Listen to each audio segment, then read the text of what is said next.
We got our Sunday morning cartoons. Gather your bowls of cereal and let's have a good time. All right. This is a Cartoon Summer Resort. It's a video game that was on the Cartoon Network website in the very early 2000s. It's got 4 levels. It's basically a trading RPG here. So we'll get started and I'll talk a little bit about it as we go along. But let's get ready for the timer in 3, 2, 1, and go. All right, so like I'd mentioned, this is a game that was on the Cartoon Network website. So you're going to see a lot of very familiar characters. You're going to see some, that's the mayor from Powerpuff Girls, Johnny Bravo, Courage the Cowardly Dog, all kinds of characters here. And so you might be wondering, how can a game from this back in the day on the Cartoon Network website be playable for us to this day? And that's using a preservation program. So I'm using a program that's called Flashpoint.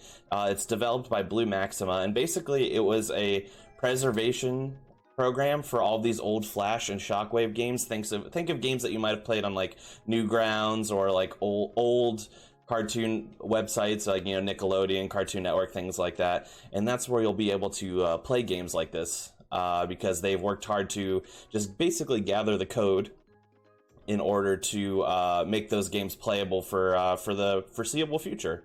So I definitely can't recommend it enough. Flashpoint by Blue Maxima if you're interested in playing games like this.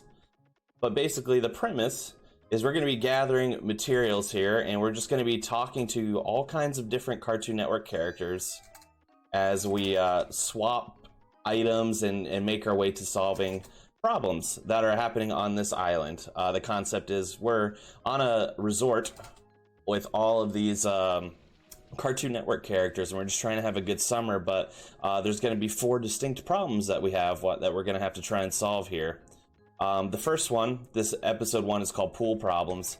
And the issue that we're going to be solving, though we haven't seen it yet, is that the pool has a leak in its pump house. So we're going to be trying to get 5 different things that we can plug the 5 different holes with, and a wrench in order to get it done.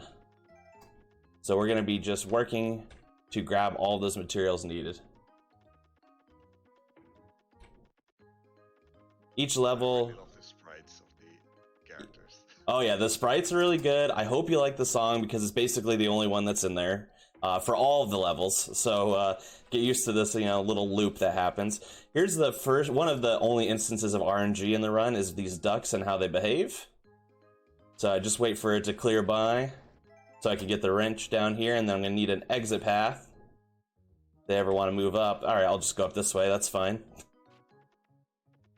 And then we actually already have all 5 things we need, and I end the wrench now in order to get the pool fixed. So here we go. This is going to be the end of the level 1 of 4.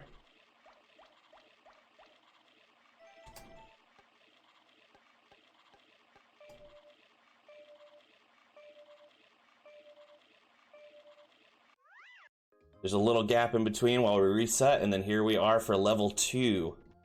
All right, level 2 is called Tennis Menace, and basically there on the tennis court there is a robot that was developed by Dexter from Dexter's Lab that's gone rogue and is starting to shoot people with tennis balls. So you guessed it, we got to grab 5 things in order to plug up 5 different holes in order to make it work. And the other thing we're going to need is a suit of armor so Dexter feels safe to go inside with us. And then, like I said, it's all about grabbing items that we need. Small little items like this pet rock, which we're going to go over to Dee Dee, who's going to give us a flower, who we're going to give it to somebody else, and it's just like that. That's all the game is. We'll see level 3 has a unique little structure because we're basically going to skip the entirety of level 3 coming up here. All right, and I head up here. Gonna make a little detour. Underneath this little fountain is an octopus, which is where you naturally find them, is underneath wells. All right. And hopefully you guys like bonking, because the bonk animation, and well, not the animation, the sound rather, is absolutely just too much. It's just too much.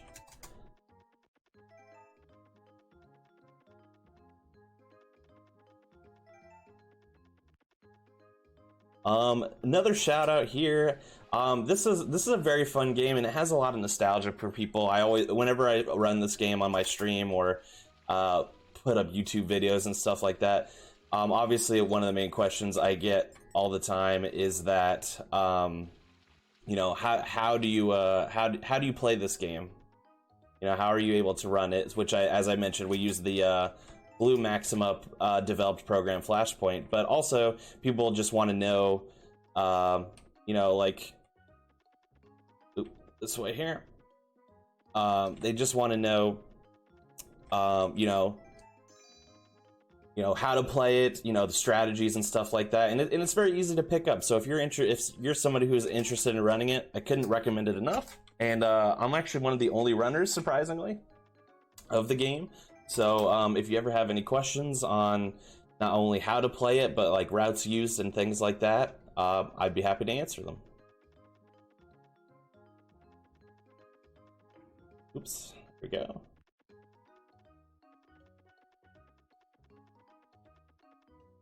All right, and we're gonna head up here to Eustace, get our skeleton key.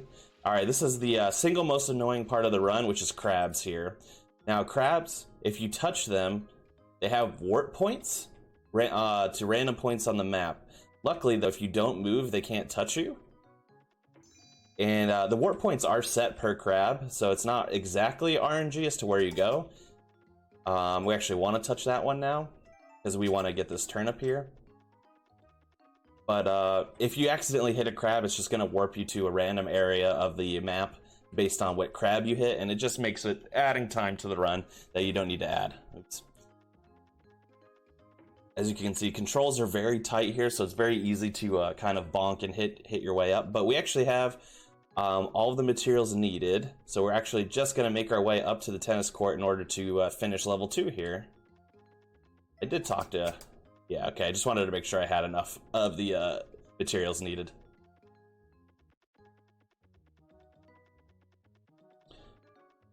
Just so happens that the last item we need to collect in this level is in the very bottommost, rightmost part of the map.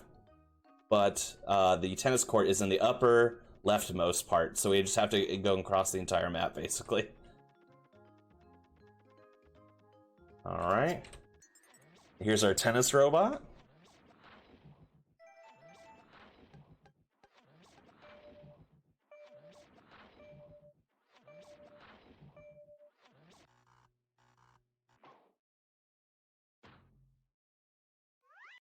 Very good animations, and we're on to episode 3 now, out of 4. And like I said before, we're basically going to skip all of episode 3. Episode 3 has a volcano issue. A volcano is about to erupt, which is obviously very bad, but there's also animals that are on the island that need to be rescued.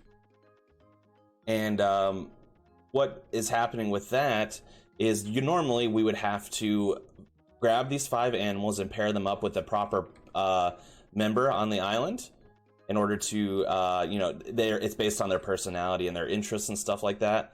But with a convenient little skip, we can actually skip pairing them all together, and then just head right in the island where, right in the volcano rather, where Courage the Cowardly Dog is waiting for us, as Courage was one of the animals that is trapped in the volcano as well. Each animal would give us a talisman that would unlock one of each of those 5 gates, but if we just hold down and right, we can actually hit a portal through a wall that warps us into the main part already without having to do any of the work.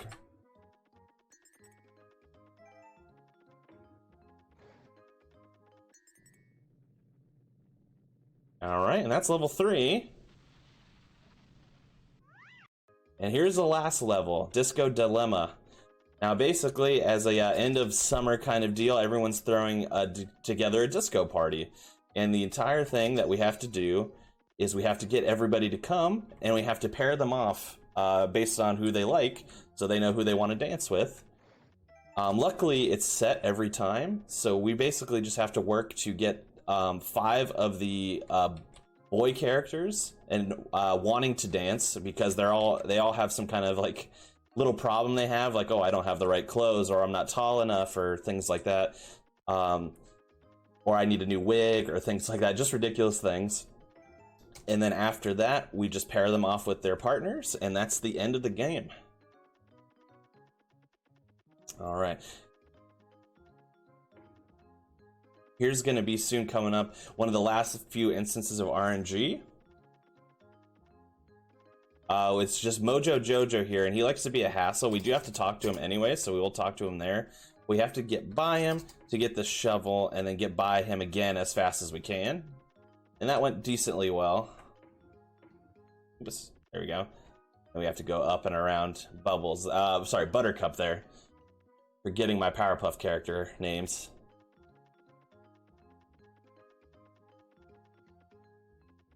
All right. If you ever just play this game casually and you want to just like run into the stores, they all have funny little sayings. Like, for example, that one said we have fresh farmers jewelry and things like that. Just goofy little things. This game's an absolute just little goofy game. It knows how silly it is. All right. So we got some buried treasure here that's going to be very useful.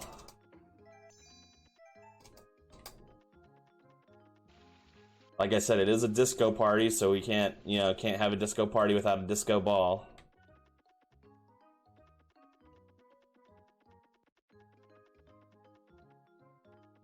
I just want to take the time just so we can go very quickly into the next run. I know we're going to try and stay on schedule here. Just wanted to take the time to thank BSG and ESA and everybody involved in putting on this marathon. It's always for the great causes, so it's always really cool to see everybody turn out and do what they can in order to raise funds for those who need it the most. And could not say enough words about how kind and respectful and easygoing the staff is, and they make it just an absolute joy to run for. So very happy to have been chosen for this event. I ran a Harry Potter game earlier in the marathon, and now I get to run this silly little joy of a game, so just happy to be here. We're happy to have you as well. Of course. This is a blast. Yeah, it's more of a nostalgia blast. If you played this game as a kid, your mind's probably absolutely blown. Otherwise, you're probably like, what am I watching? You might have noticed as well that each level we're playing as a different character. And I don't know a lot about Cartoon Network lore exactly, but apparently each of these 4 characters were from like little Cartoon Network shorts that were playing like in between shows at that time. I'm not exactly sure if that's right, but that's what I've been told by people in my chat and stuff like that. So otherwise they're not like, of huge significance. They're not like from like Powerpuff Girls or Johnny Bravo or anything like that, but they appeared on something. So all right, so we're actually getting real close to the end here. If it ever wants to let me click, there we go. Oops. Oh, that's all right. I'm hitting shift instead of enter, that's why. Thought my keyboard was going for a second, but just I'm going. There we go. All right, so we have 4 of the 5 gentlemen needed, and we're gonna grab Dexter from Dexter's Lab. He's gonna be the last one.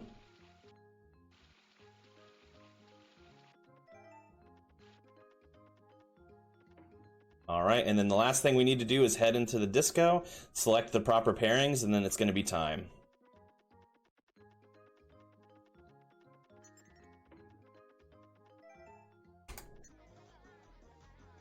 All right, here we go.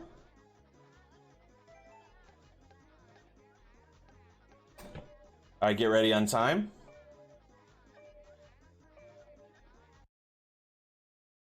And time. There we are. I shaved off a little bit of a little less than a minute for you to help us get back on schedule there. But that was Cartoon Summer Resort. Very silly, ridiculous game. So, like I said, I'm the only person on the leaderboard for all episodes here. Some of the individual levels have other runners, but If you're interested in running this game, we don't have a Discord or anything like that. Just stop on by the speedrun.com page, speedrun.com/CCSR. You can get some resources there, or if you'd like to reach out to me personally, twitch.tv/conception2, or reach out to me on Discord, and I'd be glad to help you. So that's it. That's all I got. So enjoy the rest of the marathon. All right. Thanks again for running this game for us, and thanks for having been here, having done your runs for us. Oh, Yeah, we'll be taking it to some quick ads in that case, and we'll be back soon with Broom by Gidano. all right. Thanks for having me. Enjoy, guys.